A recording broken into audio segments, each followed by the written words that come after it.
नमस्कार दोस्तों, आप सभी का एक बार फिर स्वागत है आपके अपने चैनल टेक्निकल अरुण में।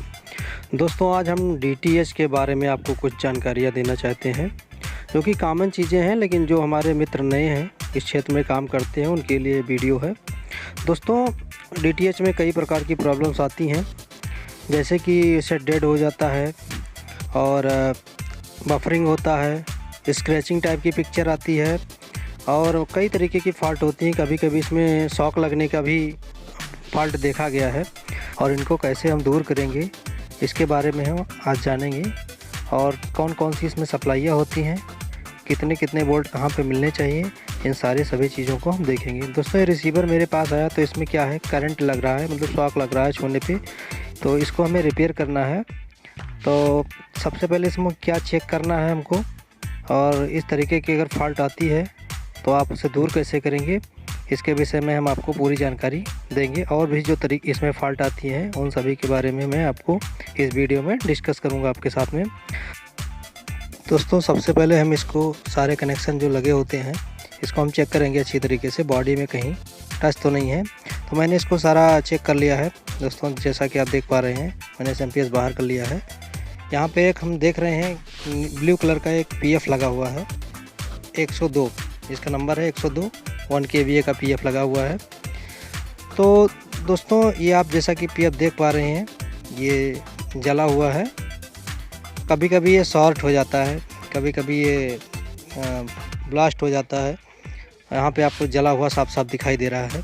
तो जो मेन शॉक लगने की या करंट लगने की जो समस्या है, ये इसी पीएफ से है, क्योंकि ये पीएफ आपका जो मेन इनपुट सप्लाई होती है, वहाँ पे मेन फ़िल्टर लगा हुआ है 450 वोल्ट का। तो वहाँ पे जो सप्लाई बनती है, उसका माइनस पिन और जो आउटपुट का माइनस पिन होता है, दोनों इस पीएफ के पैरेलल में लगे होते हैं। पीएफ का नंबर है 102, 1 kV करके होता है। या आप कोई भी एसएमपीएस आपके पास पुराना पड़ा होगा, उसमें भी लगा होता है। और आप अगर नया पीएफ आपके पास है तो आप इसकी जगह पे उसको भी डाल सकते हैं। तो दोस्तों, ये पीएफ लगाने से आपकी जो शॉक लगने की यानी करंट लगने की जो समस्या है, वो पूरी तरह रिजॉल्व हो जाती है। तो दोस्तों, हम यहाँ पे पीएफ जो 102 है उसको लगा दे रहे हैं। और यहाँ पे देख पा रहे हैं आप, मैंने 102 पीएफ, जो जस्ट आपका ये ऑटो कपलर होता है 817, उसके बगल में ये लगा होता है। तो यहाँ पे हमने इसको लगा दिया है। अब अगर हम ये आपका एसएमपीएस बॉडी में टाइट कर देते हैं, कनेक्शन कर देते हैं, तो इसको हम कहीं भी छुएंगे बॉडी पे पूरे, हमको शॉक नहीं लगेगा, करंट नहीं लगेगा। क्योंकि करंट जो लगने की मेन वजह थी, वो ये पीएफ का शॉर्ट हो जाना था। तो और भी कई प्रकार की समस्याएं डीटीएच एसएमपीएस सप्लाई की वजह से होती हैं, इनके बारे में हम आज आपसे डिस्कस करेंगे। दोस्तों, ये जो आप डायोड लगा देख रहे हैं, बड़ा डायोड लगा होता है, ये जो आपकी 5 वोल्ट की आउटपुट सप्लाई एसएमपीएस की होती है, इस डायोड के थ्रू आउटपुट होती है। यहाँ पे एक आपको 431 आईसी लगी है, ये ऑटो कपलर होता है 817। और यहाँ पे ये पीएफ लगा होता है, जो आपको मैंने बताया शॉक लगने वाला प्रॉब्लम वहाँ पे होता है। फिर उसके बाद कई डायोड लगे हैं इसमें। यहाँ पे आप डायोड देख रहे हैं, कैपेसिटर देख रहे हैं।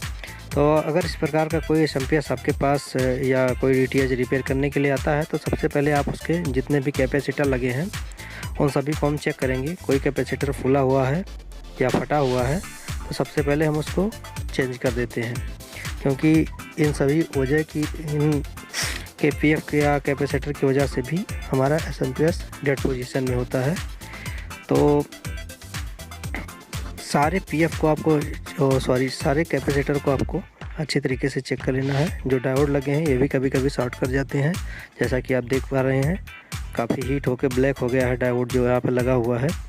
और इस डायोड की वजह से भी कुछ समस्याएं आती हैं, जैसे पिक्चर में आपकी स्क्रैचिंग होना और सेटअप बॉक्स आपका बार बार रिस्टार्ट हो जाना और हैंग हो जाना, इस तरीके की समस्याएं आती हैं। तो अगर इस तरीके की समस्याएं आती हैं, सेटअप बॉक्स हैंग होना, रिस्टार्ट होना या सेटअप बॉक्स डेड पोजीशन में हो जाना, तो उन सभी की मेन जो वजह होती है, एक छोटी सी ट्रिक है आपको मैं बताना चाहता हूँ। अगर आपके पास कोई एसएमपीएस पुराना भी पड़ा हुआ, उसका भी पार्ट्स आप निकाल के यहाँ पे इस्तेमाल कर सकते हैं। ये जो आप पॉइंट देख रहे हैं, ये जो डायोड लगा होता है आपका बड़ा वाला, वो उसके जस्ट बगल में कॉइल लगी होती है और एक कॉइल के थ्रू ये 5 वोल्ट की सप्लाई आपके डीटीएच कार्ड के लिए जाती है। यहाँ पे डायोड लगाए हैं 2 डायोड, और ये 3.3 वोल्ट की सप्लाई इन 2 डायोड के सीरीज में लगे होने के कारण वोल्टेज ड्राफ्ट हो जाता है। यहाँ पे आप दोस्तों जो 5 वोल्ट की आपकी सप्लाई होती है वो डायोड और एक कॉइल के थ्रू आपके मेन कार्ड को जाती है, जैसा आपको मालूम है। तो कभी कभी क्या होता है, ये डायोड आपका जो लगा होता है, कैपेसिटर आप देख पा रहे हैं ब्लैक कलर का, ये 5 वोल्ट का कैपेसिटर है। तो ये कैपेसिटर कभी कभी फट जाता है या ऊपर की तरीके से फूल जाता है। यहाँ पे आप देखेंगे उभरा हुआ निशान बना रहेगा, तो ये कैपेसिटर आपका ख़राब है इसका मतलब। फिर उसके बाद डायोड लगे होते हैं, डायोड भी काफ़ी हीट हो चुके होते हैं, इनकी वजह से भी समस्याएं आती हैं, वोल्टेज ड्रॉप करने लगता है। तो सबसे पहले हम इसकी जो 5 वोल्ट की सप्लाई होती है उसको हम चेक करते हैं कि 5 वोल्ट ये पूरा आउटपुट देता है कि नहीं देता है। फिर ये 5 वोल्ट की सप्लाई आप देख पा रहे हैं, ये डायोड यहाँ पे लगा हुआ है और डायोड से सीरीज में होते हुए दूसरे डायोड में आते हैं, दूसरे डायोड से सीरीज होकर आपके मेन डीटीएच कार्ड को चला जाता है। तो यहाँ पे आप देख पा रहे हैं 3.3 का यहाँ पे निशान बना हुआ है। यहाँ से जो कार्ड की आपको सप्लाई जाती है 3.3 वोल्ट की, यहीं से जाती है। अगर ये सप्लाई आपकी बाय डिफ़ॉल्ट नहीं पहुँचती है तो आपका सेट डेड पोजीशन में हो जाता है। और ये डायोड आप देख पा रहे हैं, कभी कभी क्या होता है कि ये डायोड जो है आपका हीट हो जाने के कारण यहाँ पे सप्लाई कम हो जाती है, 3.3 की जगह पे 2.5 या 2 वोल्ट के आसपास हो जाती है। तो इसका एक सिंपल सा ट्रिक है, आप क्या करें, एक डायोड जो है, अगर आपके पास कंपोनेंट्स नहीं अवेलेबल हैं तो एक डायोड आप इसको शॉर्ट कर देंगे जंपर लगा के।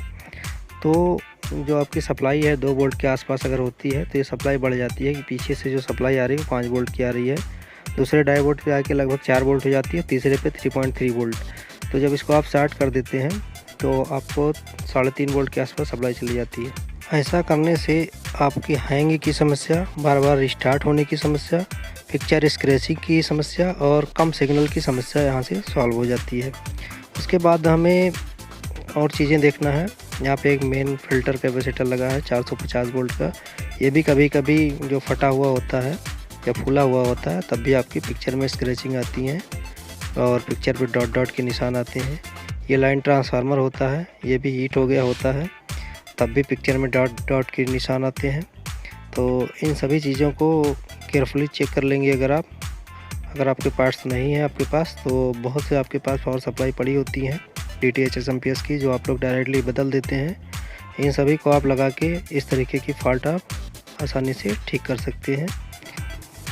दोस्तों यहाँ पे देख पा रहे हैं आप, यहाँ पे लिखा हुआ है सप्लाई के वोल्टेज जो होते हैं, लिखा हुआ 5 वोल्ट, ग्राउंड 12 वोल्ट, 3.3 वोल्ट और फिर 3.3 वोल्ट। एक 5 वोल्ट की सप्लाई जो है वो दूसरे वाले जैक में होती है, बाकी सारी सप्लाइयाँ दोनों जैक में सेम ही होती हैं। यहाँ पे आपको 5 वोल्ट की सप्लाई मिलेगी। दोस्तों अगर इसमें आपको 12 वोल्ट की सप्लाई और 24 वोल्ट की सप्लाई अगर मिस होती है तो नो सिग्नल की प्रॉब्लम आती है। खासकर 12 वोल्ट की अगर सप्लाई नहीं आती है तो आपका सेट नो सिग्नल में हो जाएगा।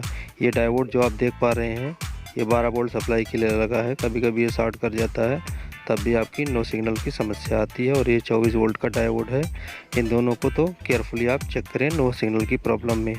अगर आप हमारे चैनल पर नए हैं तो प्लीज़ हमारे चैनल को सब्सक्राइब करना ना भूलें। अगर वीडियो पसंद आई हो तो प्लीज़ लाइक कर दें और शेयर करना ना भूलें।